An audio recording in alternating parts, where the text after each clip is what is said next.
welcome you to Dream Chasers Radio with me, your host, Yaya Diamond. That was a little bit different. Maybe they changed this whole thing going on right here. Okay, so, but anyway, anywho, we have a wonderful, wonderful, wonderful guest on the show today. She is like a dog trainer, breeder. She's got her podcast. She's doing it. She's doing it. We'll be right back. Don't you go anywhere. All right.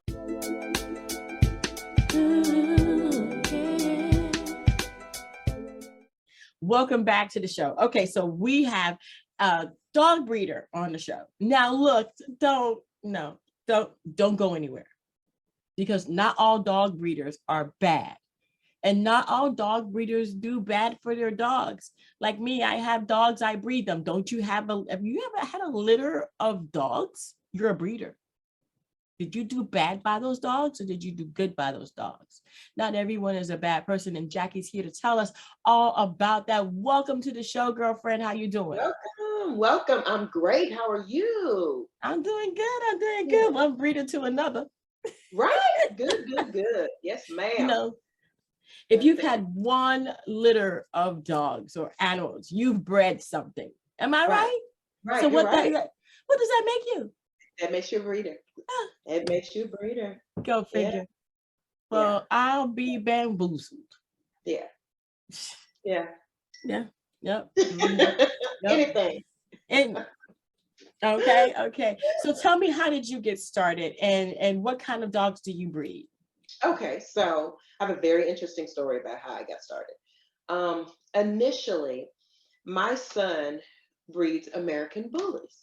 And a different type of puppy. And I wanted to kind of have an input in his entrepreneurial side of things. And so I had this business plan drafted, and I was going to show him what he needed to do to be a good business owner. Okay. So I had the business plan done. And not only did I have the business plan done, but I went and I found him a Yorkie, right? So he's breeding American bullies. I go find him a Yorkie, and I say, I got it covered. I got the business plan, and I got the dog. And I did some research too, because Yorkies are, like, at the time, the number 3 or number 10 most popular dog in the world. They're very popular. And I just felt like the American bullies and the pit bulls, they have such a different reputation. Doesn't make it true, but they have a different reputation. And I said, a lot of people are afraid to buy, these type of dogs for their children or for their loved ones because of their stigma and their reputation. So I want you to be introduced to a different type of dog, because I know that these toy breed dogs are going to be the type of dogs that they, buy for their kids. And it's a small, compact dog. Not only the kids, the older generation would want these puppies because they can pick them up because they're so small. They're just great emotional support. And I don't know if your brand of dog, fits that. If you're servicing a need sometimes, you've got a greater outcome, was my thought. So I bring this idea to my son, who's already breeding. I'm thinking, perfect, I've got the perfect idea. The saying is if you give somebody something, they eat, for a day, but if you teach them how to do certain things, it's longevity. Now, this is my son. So I'm saying, from a mother to a son, I'm putting him on a different type of aspect to where he can be self-sustainable and have a better type of business. Well, he wasn't susceptible of the Yorkie deal at all. Okay. Just know, Mom, I love my American bullies. Well, I picked out this dog, and I'd been going over to see the dog. He was about 6 weeks old, and his name was Mellow. And so now I've bonded with little Mellow, whom I think I'm going to take to my son, but he's saying, no, I don't want that little Yorkie. Okay. And so now I got a problem. Okay. Now I'm saying, but I just can't leave him, So Mellow comes home with me. And I'm like, okay, well, I can convince him in just a couple of days, you can stay here for a little while. And my son will change his mind. He'll see how cute you are, and you'll be out of here. Well, 4 years later, that didn't happen. But I had that business plan, okay? Right. And I said, I'm gonna get him some girlfriends. because the plan says if I do this, if I do that, if I do this, and if I do that. Now I had this blueprint, and I might as well go for it, you know. Right. Um, but it was some time. It was still about 3 to 4 months, that passed, and during that time, Mello initially came into my life. Things happen for a reason. At a time that I was broken. I mean, days on end, couldn't get out the bed. Back pain, neck pain, chronic pain, and sleeping on a heating pad, experimenting with all kinds of pain medication because nothing seemed to work. Um, and he gave me the need to want to get up, regardless of how I felt. I could not lay in the bed and let this puppy run around. So Right. he gave me the need. I started taking him everywhere. He became my emotional support. He became baby daddy later on, but he was emotional support to begin with. So let's set that straight, okay? Mm-hmm. And, Mm-hmm. and he did so much for me, even though he was bought for someone else. It happened and you didn't even realize a year later. It's like, damn, I ain't been on pain medication, or gee, I don't go to the doctor as much as I used to. And it wasn't Wow. planned, it wasn't premeditated. It just kind of, having him there, taking him everywhere, Instagram with him, having his own site, and just the love and everything. And then the breeding, came later on, but that is initially how I got into it. I got into it for someone else, and it became my own project, which evolved into Yorkies of Austin. Wow. And so we're 4 years in.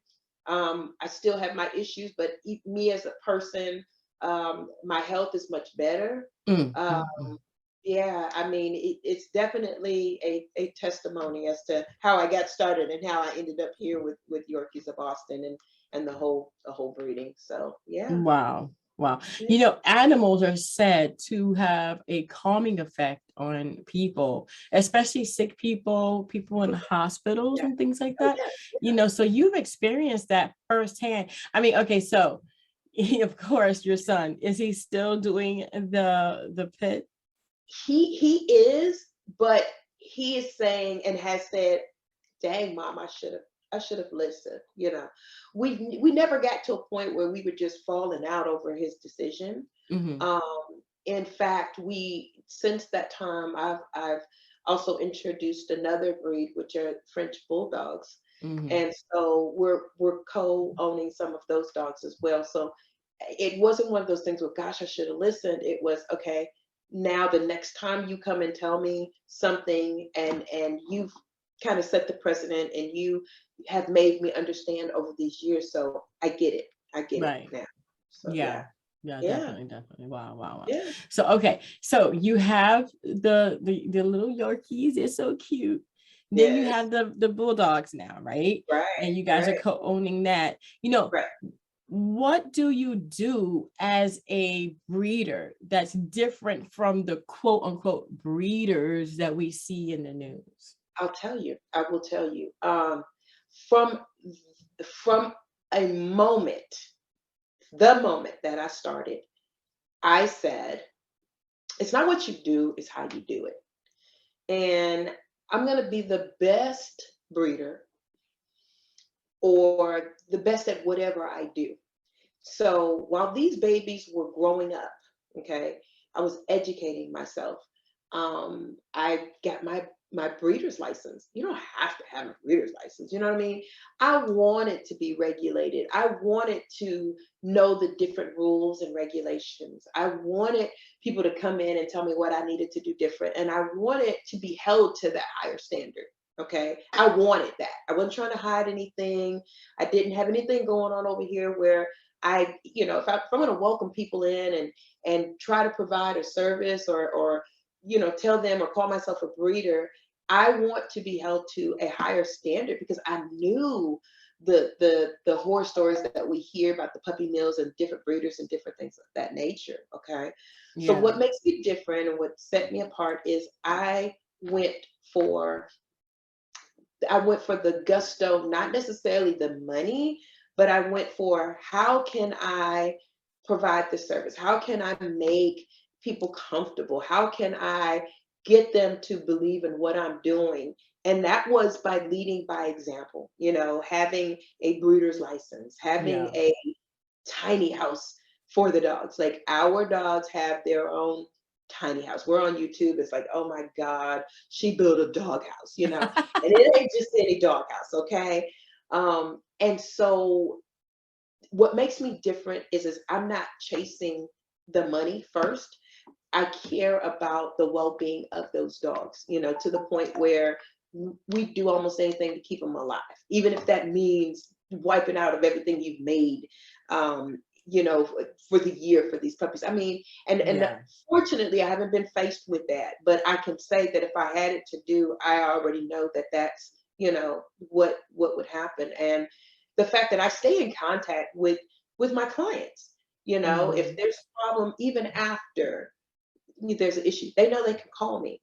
Right. And even if they've spent that money, if there's something that I can do to guarantee, or if something comes up, and it doesn't happen a lot because I test the dogs to make sure, but we can't catch everything.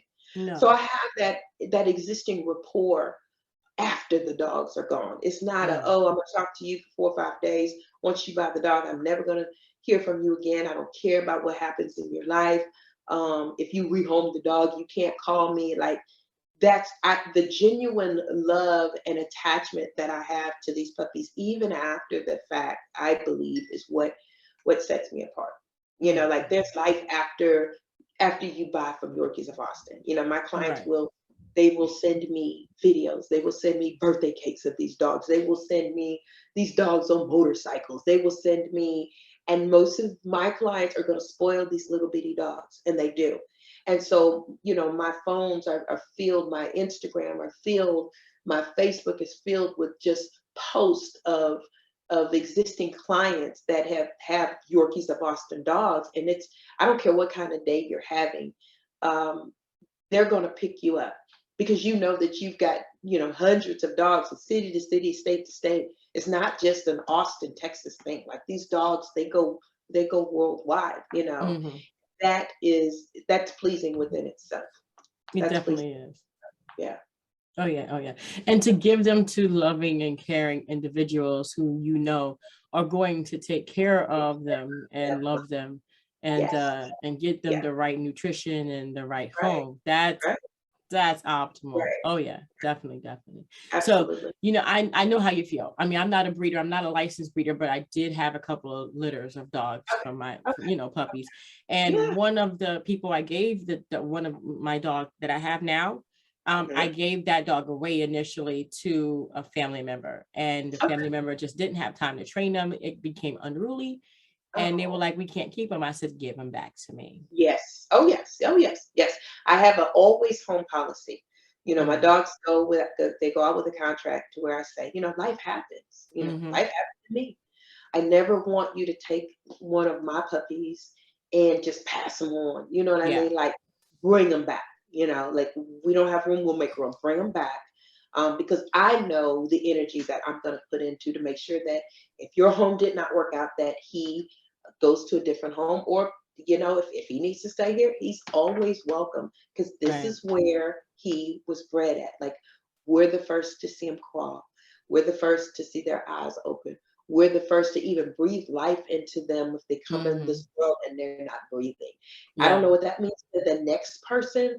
That means a hell of a lot to me. Okay. Mm. And so if you can't respect that, then one, I don't even want you to have the puppy. But I've been Exactly. I've been blessed. Usually I get those kind of people. If something goes wrong, they're gonna call me. If something Mm. changes in their life, they're gonna call me. I can say I've only had one issue where that didn't happen, and it went a different, way outside of the contract and outside of me trying to make things right. But that's one out of hundreds, so I'll take Mm. that. Awesome. Yeah. Awesome. Give me 1 second. Hold on a second. I want to do something special. You guys, hold on 1 second. I'm going to do something very special. Give me 1 second. This is something I never do. Hold on. I'm making a phone call during an interview. Can you please go get me okay. So can one of you guys go and get me baby out of the cage? All right, so they're bringing me baby. Okay. Now I'm a breeder, Okay. but I breed different things. And I'm gonna bring you Baby, and Baby Okay. she was born here.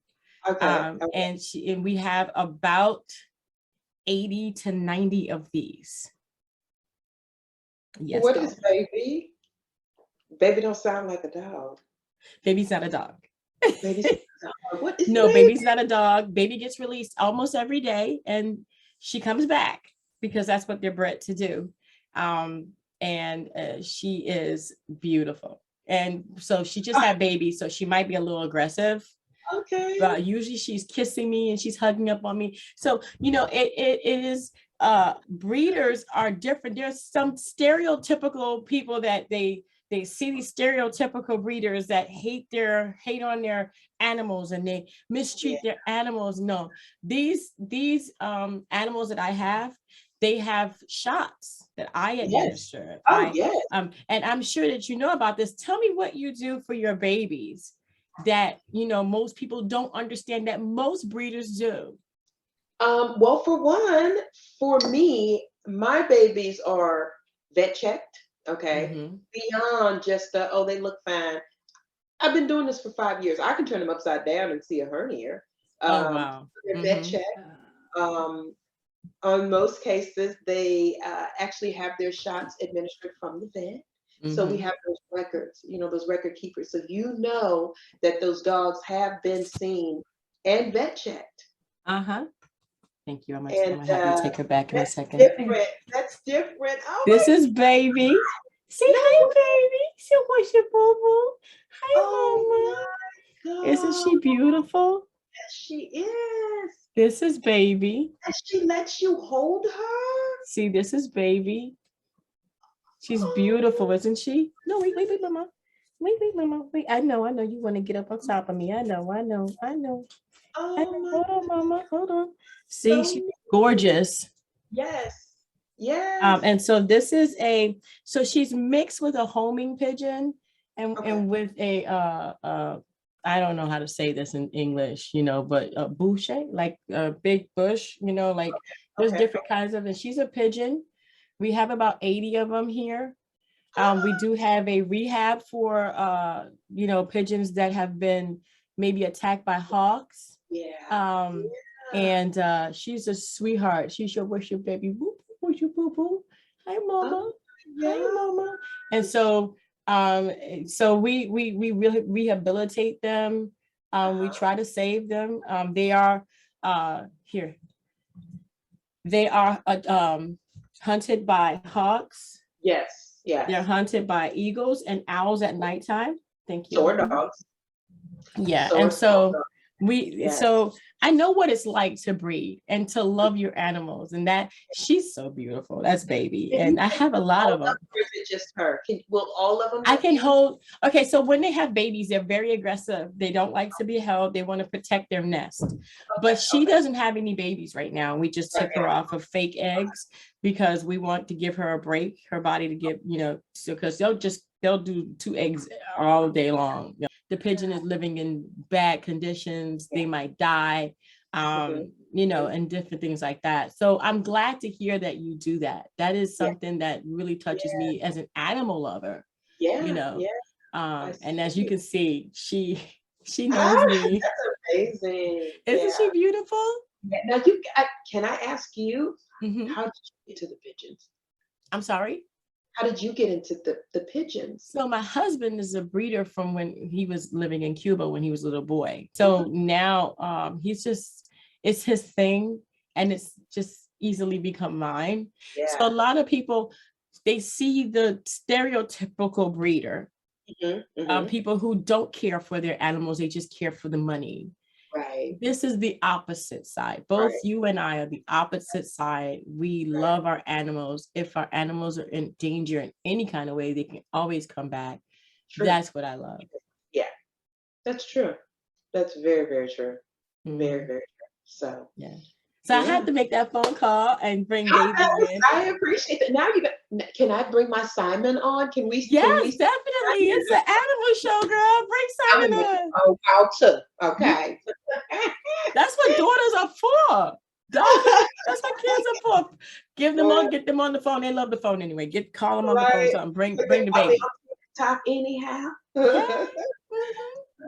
As a matter of fact, you bring yours. Hold on a second. I'm gonna go ahead and make a phone call real quick, and I'm gonna tell them to bring Tiger in, because Tiger's the older one. He's 7 years old, and he's the one that was in the car.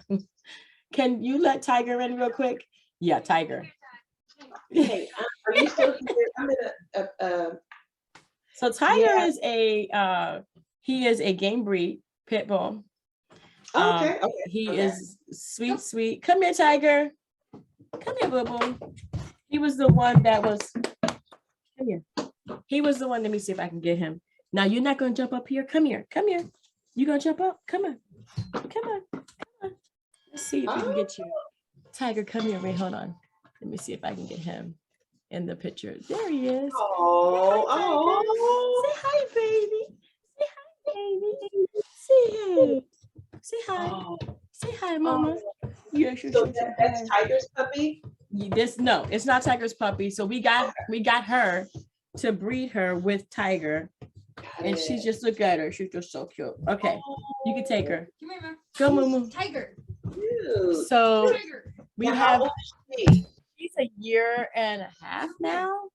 All right, so here's my Wait, little I know my camera's all sideways now. Look, oh my goodness, you went together. That was so cute. Oh, so look at that. the Oh troublemaker. my gosh. Guess Yeah. what? I'm We good. take Thank you. He weighs almost 3 pounds, okay? Oh. And we take him to, the Frenchie shows and different things, and he steals all the attention at these shows, and a lot of people think he's a little puppy, but he's not. He's 14 months old. He's just really, really tiny. So we call him our little troublemaker, and he makes up all the noise when the people come knocking on the door. We hear him, but for the most part, he's just quiet and adorable. But this is our little Simon, and sometimes he'll try to talk back to you, but this is Simon. One of our little guys here at Yorkies of Austin. So he holds it down. It's so wonderful to have animals. It's such a pleasure. I mean, you don't really deserve their love. I mean, you leave 5 minutes, you come back in, it's like as if you left for 2 weeks.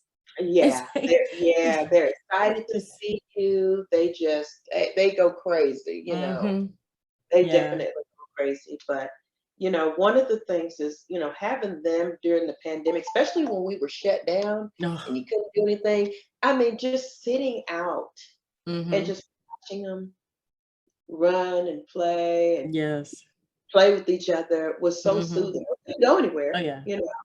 I know. And it helped me from going crazy because we, at that time when they didn't want us going anywhere, and I could just go to the backyard and just kind of just sit in the backyard and relax and watch that's them. That's what we did. We have the 80 pigeons and we just let them loose. Wow. And just let them fly. And they come back. Yeah, they come back. So we have the ones that we release at weddings and stuff like that too, and they come back. Wow. And y'all train them to do the going and coming. Wow. Yeah. Wow. That's a labor of love. And like I said, I wish that people, like you were saying earlier, I wish people understood that 90% of breeders are not the 10% that get the bad rap. Oh, that's true. That is so true. Very, very true. So we just kind of have to clear it up sometimes because people know what they know and they only know that small portion, and without people coming into your life and knowing what you do and how you do it, it's just a perspective. And one of the big thing is you have a lot of advocates who'll say, you're breeding and there are dogs every day that are getting killed, in these shelters and different things like that. And it's like, okay, that's true. Okay. But I also use my platform to support those kind of dogs. But I think that it should be a choice, like if people want that baby Yorkie or that baby Frenchie that they raise, that they bond with, because it's different when you get them in a certain age, and especially if they've been traumatized or abused, you can't bring them back from that. They're kind of like people. And then you run the risk of putting that broken dog in your home, trying to retrain him, or trying to redo things, or the trauma that somebody else has caused, and that could be very negative as well. Yeah, definitely. So I think that it should be everybody's choice, and of course, people know that they can go to the shelter and get a puppy if they want Yeah. one. Yeah, But definitely. Yeah. you're not gonna find no Yorkies at a shelter most of the time, because they're gonna get snatched up so fast. Oh yeah. And you're certainly not gonna find a Frenchie at the shelter. Oh They're no. gonna so you've got such a limitation, and then they have these unrealistic perspectives of what we're supposed to be doing and what we should be doing and what we shouldn't be doing. And it's like, you show me a Yorkie at a shelter, first of all, and then Right. you show me one that's in the shelter that doesn't have psychological issues that may be brought into your home, or around your children or around your other dogs. So Right. you kind of got to look at it from a logical perspective. Definitely. And not everybody wants a Frenchie or a Yorkie. Some people want bigger dogs, so it's not like as if every dog in the shelter is a Frenchie or a Yorkie. It's like, I don't want a Frenchie or a Yorkie. I like the bigger dog. So I'm not going to go for one that's so tiny, because I feel like I'm going to sit on them or something. Exactly. And again, it goes back to that whole choice. Right. Whatever your choice is, and people should be. I'm not forcing people. And I'm gonna tell you something. I don't make outbound calls. So the people that contact me are contacting me. I'm not soliciting, trying to get anybody to adopt a dog or anything like that. I'm not after free advertising. I have a website. I have my social media, and people contact us. So that I'm leaving it open for it to be a choice. I'll tell you what's available, and then you make that choice. I'm not on Instagram DMing people to contact me. I just don't do that. So yeah. That's wonderful. That's wonderful. I have had such a wonderful time talking about animals with you. Oh my gosh, it's so cool. Wow, Jackie, thank you so much for being on the show. Where can people find your website? Where can they find you? We are www.yorkiesofAustin.com. We are also Instagram, Facebook, Yorkies of Austin, Twitter, Yorkies of Austin, and Frenchies of Austin. We have a new podcast now that we're doing so that we can talk some more like we're doing right now, called My Breeders, Life, Music, and Me. It's already on Spotify. And we're waiting on Apple to give us the approval. Already on Anchor, My Breeders, Life, Music, and Me. So we're just all over. Yorkies of Austin, Frenchies of Austin, on all platforms pretty much. We're not hard to find. And Google. Definitely. Wow. Thank you so much for being on the show. I love it. It's just something that's in all of us, to love an animal, to love cats, to love dogs, gerbils, ferrets, snakes, whatever animal you like you said, you should have that you should have that option. Definitely have that option. Thank you so much. Welcome. Thanks for having me. Thank you. And we're going to have all of that information in the description box below so that you guys can go ahead and go over there and check it out for yourselves. Man, I tell you one thing, I love dogs. I love dogs. I love dogs. And if you have any dog in your home, love them because they love you. We're not worthy of their love. Right, that's true, because it's unconditional. I don't care what's going on in your life. That's the one thing about a dog. They don't talk back most of the time. Okay, they're just different. They're just so different. So definitely. All right. Well, thank you. Don't go anywhere, but you guys got to go to the next episode. We're on YouTube, so go ahead and jump on there. The Jacksons are on next. Thank you guys so much, and until next time, bye. Bye-bye.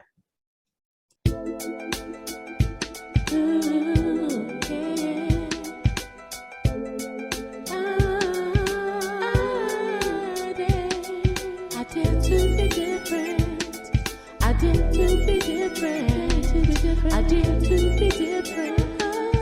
did to be different. I did.